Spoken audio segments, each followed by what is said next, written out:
আসসালামু আলাইকুম। কি অবস্থা সবাই? কেমন আছেন? আশা করি সবাই ভালো আছেন। দেখেন তো কি কেটে নিয়ে আসছি? পেঁপে। পেঁপে আমার অনেক পছন্দ, যদিও ঠান্ডার সিজন। তারপরে এত খেতে ইচ্ছে করলো, তো ভাবলাম যে খাই আর আপনাদের সাথে শেয়ার করি। আমার ভাইয়ের বউ কেটে দিয়েছে। বিসমিল্লাহির রহমানির রহিম। জানি না কেমন হবে।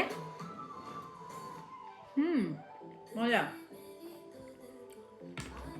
তুমি সব খাও? আচ্ছা, ঠিক আছে।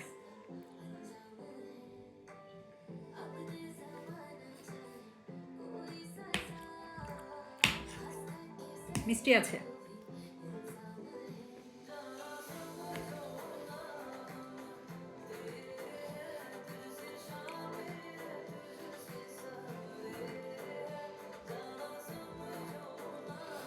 আমার কাছে রসালো ফল অনেক ভালো লাগে।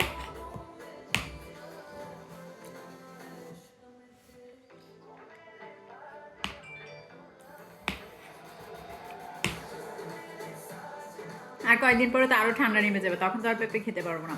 আমার বাচ্চা স্কুলের সামনে একটা ছেলে নিয়ে বসে থাকে, ওর থেকে আমি মাঝে মাঝে নিয়ে আসি। পেঁপটা সত্যি মজা।